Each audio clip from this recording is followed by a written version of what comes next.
बिस्मिल्लाहिर्रहमानिर्रहीम, अस्सलाम वालेकुम जी। मेरा नाम है आज़ असलम और आप देख रहे हैं मेरा डिजिटल चैनल। आज की जो वीडियो है जी हमारी इस हवाले से बड़ी अहम है कि पाकिस्तान में सीनियर सहाफ़ी सुहेल वड़ाइच की जानिब से पाकिस्तान की जो स्टैब्लिशमेंट है उसको एक बड़ा अड़े हाथों लिया गया और बड़ा क्लियरली उनको जो है वो एक पैगाम दे दिया गया है। और इसके साथ साथ उन्होंने पाकिस्तान की सियासत के अंदर ये जो सौतेले और सगे वाला जो चक्कर पाकिस्तान की सियासत के अंदर डेमोक्रेसी के अंदर रहा है उसके ऊपर भी उन्होंने एक बड़ी ज़बरदस्त गुफ्तगू की है, जिस पर आज की वीडियो में हम बात करेंगे। और इसके साथ साथ पाकिस्तान तहरीक इंसाफ जो है उन्होंने अपना इंतखाबी निशान वापस लेने के हवाले से तैयारियाँ जो हैं वो शुरू कर दी हैं और आज की वीडियो में इसके हवाले से भी हम गुफ्तगू करेंगे।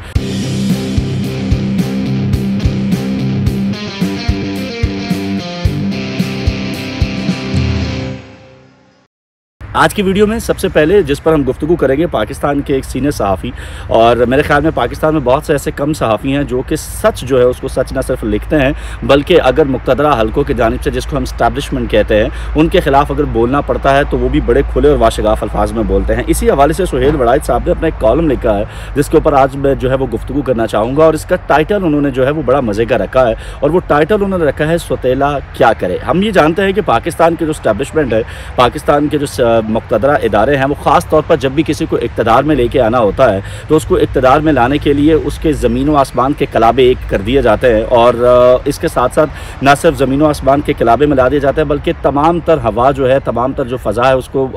उसके मवाफ़िक लाने के लिए तमाम तर काम जो है वो कर दिए जाते हैं। उसके लिए अदालतें इस्तेमाल करनी पड़े वो भी की जाती है, दीगर इदारे इस्तेमाल करने पड़े वो भी इस्तेमाल किए जाते हैं। तो इसीलिए आज अपना एक जो कॉलम लिखा सुहेल वड़ाइच साहब ने जिसमें वो लिखते हैं कि सौतेला क्या करे, उसमें उन्होंने एक बड़ी मज़े की बात लिखी। उन्होंने कहा कि 2018 के अंदर जब इमरान खान जो है वो आपके सगे थे और उनको आप इक़्तिदार के अंदर लेके आना चाहते थे तो उस वक्त आपने नवाज़ शरीफ जो है उनको सौतेला कर दिया और इमरान खान को आपने सगा बना लिया और नवाज़ शरीफ के साथ आपने सेम वही काम किया जो आज आप इमरान खान के साथ जो है वो कर रहे हैं। आपने एक बड़ा खूबसूरत लफ्ज़ इस्तेमाल किया, उसके नाम कहते हैं तजाबिस्तान में लाडले और सौतेले जो है वो तब्दील होते रहते हैं। और कभी बाऊजी जो है वो सौतेले हुआ करते थे, आज वो लाडले हैं। और इसी तरह खिलाड़ी एक ज़माने में लाडले हुआ करते थे, आज वो सौतेले बन गए हैं। फिर आपने लिखा है कि आसिफ जरदारी जो हैं वो देर तक सौतेले रहे, आजकल लाडले और सौतेले के दरमियान एक पतली सी लकीर के ऊपर जो है वो चल रहा है। और उन्होंने ये कहा कि चले लाडले और सौतेले जो है उनके हुकूक और फ़राइज़ की बात करते हैं, तो जिसमें उन्होंने लिखा कि सबसे पहली बात जो लाडलों को मद्देनज़र रखनी चाहिए वो ये है कि वक्त हमेशा एक सा नहीं रहता,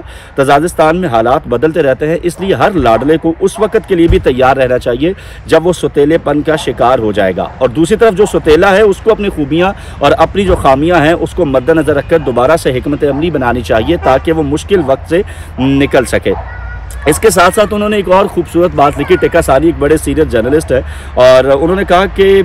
मुक़तदरा सियासतदानों के हवाले से वो बताया करते थे कि हुकूमत और अपोजिशन जो है वो सारे सियासतदान मिलकर 49% ताकत के हामिल हैं। ये जुमला बड़ा अहम है कि आप देखिए कि पूरी हुकूमत और तमाम सियासतदान मिलकर 49% के जो है ममालिक है पाकिस्तान के, बाकी जो 51% है वो रियासत ताकत के पास है।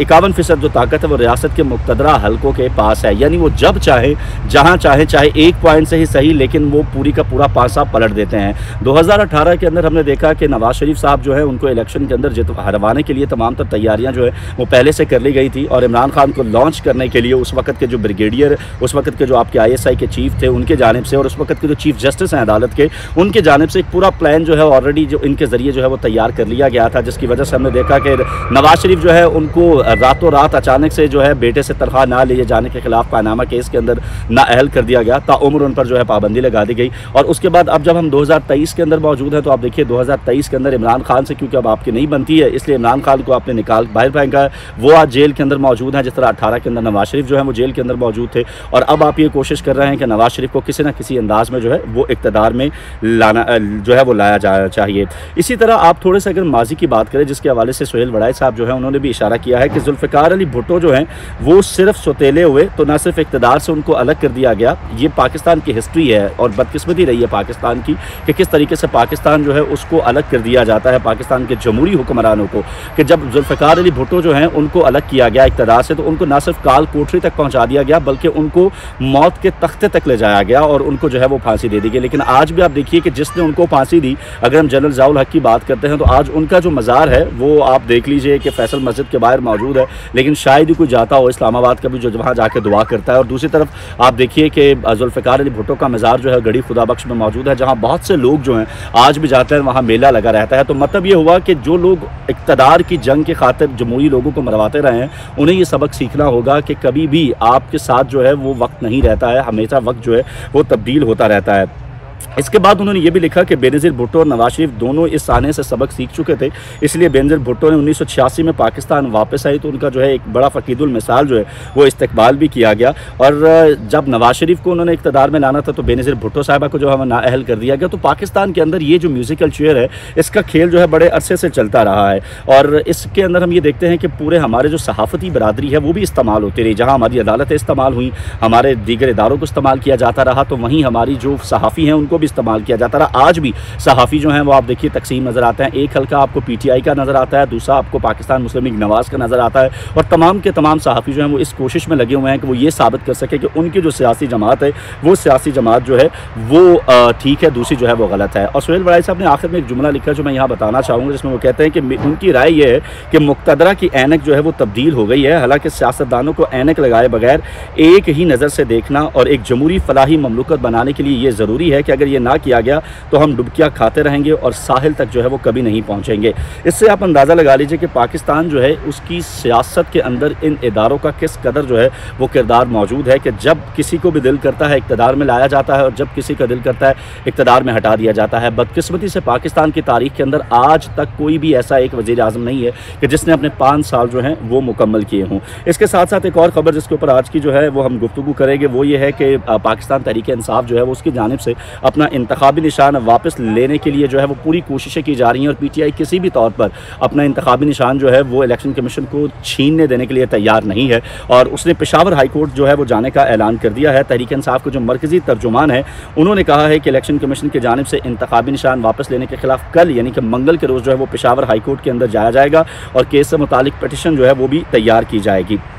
पाकिस्तान की सियासत के अंदर ये बड़ी बदकिस्मती रही है कि जिस तरह इसीलिए मैंने आज इस मौजू का इंतखाब किया कि आप देखिए कि सुहेल वड़ाई साहब ने बड़े बेहतरीन अंदाज़ में इस तमाम चीज़ को बयान किया है और इसके साथ साथ आज आप दूसरी तरफ ये देखिए कि सियासी जमातें अपना इंतखाबी निशान लेने के लिए अदालतें में जा रही है और ये बात बड़ी क्लियर है कि अगर PTI को आपने इंतखाबात से दूर रखने की कोशिश की तो इस मुल्क का बहुत सा वोटर जो PTI के इस वक्त साथ है वो आपके ख़िलाफ़ खड़ा हो जाएगा और खुदा न खास्ता फिर से हम 9 मई की तरफ जा सकते हैं। इसलिए मुक़्तदरा हल्कों को बहुत समझने की ज़रूरत है कि पाकिस्तान की जो सियासत है इसको जमहूरी तौर पर ही रहने दिया जाए, ना कि इसको ज़ाती मफादात की सियासत के अंदर तब्दील किया जाए। मुझे इजाज़त दीजिए, आपसे मुलाकात होगी अगली वीडियो में। उम्मीद करते हैं कि आपको इंशाल्लाह ये वीडियो पसंद आएगी और आपके इस हवाले से कोई राय देना चाहें, कोई कमेंट का इज़हार करना चाहें और आपके ख्याल में मुक़्तदरा हल्का को पाकिस्तान की सियासत में कितना किरदार है ये मैं कमेंट में जाकर ज़रूर बताइएगा। चैनल को लाइक शेयर एंड सब्सक्राइब करना ना भूलिए। आपसे अगली वीडियो में मिलते हैं, तब तक के लिए अल्लाह ने के बाद।